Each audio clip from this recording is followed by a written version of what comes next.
Our top focus today was the day when industrialist Cyrus Mistry's last rites were conducted here in Mumbai, and one of the people in attendance was Supriya Sule, his classmate, a close friend as well.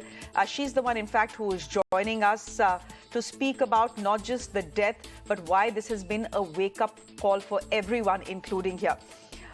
Supriya Sule, thank you very much for your time here on Mirror Now. You were at Mr. Mistry's funeral today. Is there still a sense of disbelief about how he died?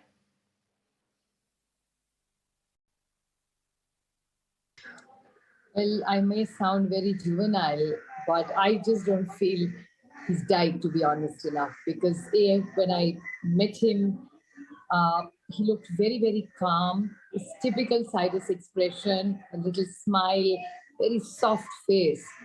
So I mean, I don't think it's even sunk into any of us. All of us there kept telling that Cyrus is going to get up and say, "What's all this fuss around me?" And he hated fuss. So it's been a challenging day for us. And we had 2 funerals actually today. So it's been a very, very hard and a tough day for us. So, Praji, investigations are telling us what exactly happened on the Mumbai-Ahmedabad highway on Sunday. But what we know is that the car was speeding and that Mr. Mistry, sitting on the rear, was without a seatbelt. As a politician who is on the roads often, who's, traveling on the Pune-Mumbai expressway, who's traveling all across the state and the country, has this been a wake-up call for you as well? I'm going to talk only about myself right now because I can't judge and I don't know facts about what really happened. So it would be completely unfair to judge a situation which we don't have the complete story yet. So let's wait to put all the pieces together first. So I'm only going to talk about myself. I don't only drive Bombay, Pune, I drive to Nasik, to Jalgaon, to Aurangabad. I drive all over the state all the time. And I love to drive. So it's a great comfort feeling. But Cyrus's case is a huge wake-up call. Because I must say that there are 2 things I take very casually, which is roads. I mean, I talk about road safety in Parliament and in my speeches, but do I follow it? I don't. I with full humility must. I mean, I am guilty to this. That one, I seldom wear a seatbelt, whether I'm sitting at the front or the back. And, we take pride, like if you're running late for a function, we'll sit on a bike and go. How many times do I really wear a helmet? I mean, when I cycle often, I do wear a helmet. But when I'm on work and I go on bikes, I don't. And now I'm very conscious. And I'm not conscious because of safety. I'm being very, very honest with you. Because I'll wear the helmet now and say, oh my God, if I don't wear a helmet, I'm going to get rolled really badly. So again, I'm not putting safety first. I think I, as an individual, take safety and driving exceptionally lightly. And this is a real wake-up call to each one of us. And I'm not the only one. There are not even only politicians on road. Every citizen is on the road.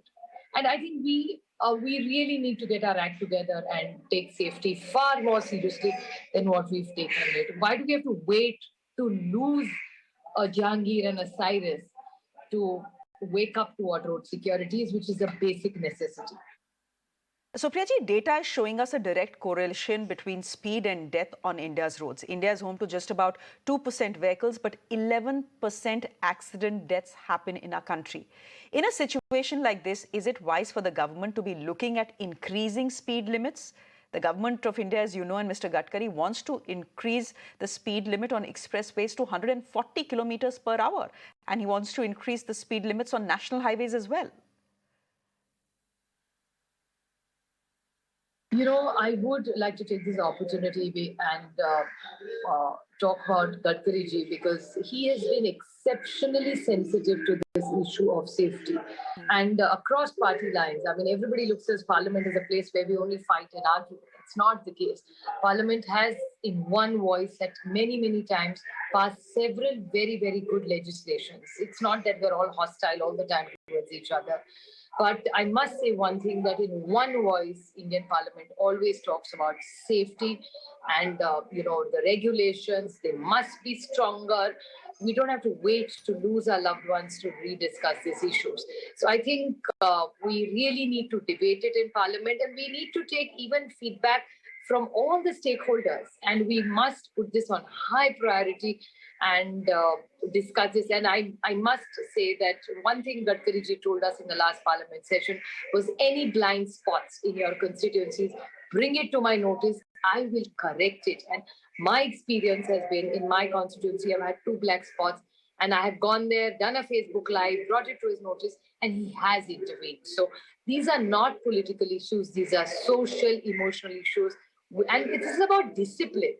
Rules are made to be followed. Why do we have to say, "Arey, idhar chalan ho gaya, arey baap re, idhar camera hai, so let's speed down"? Why does a camera have to be a deterrent? Aren't we as citizens responsible for rules that are made by the nation that we live in? When we all go abroad, we follow every rule. So why is it in India that we keep breaking them? I think something we all as citizens, and starting from myself, we must follow them.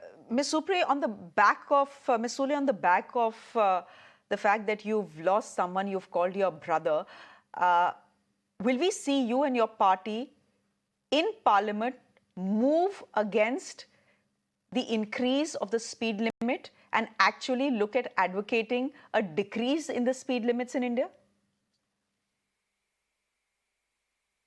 Absolutely. Safety first. Whatever we do, speed cannot be the baseline. What we need to do is everything has to be around safety.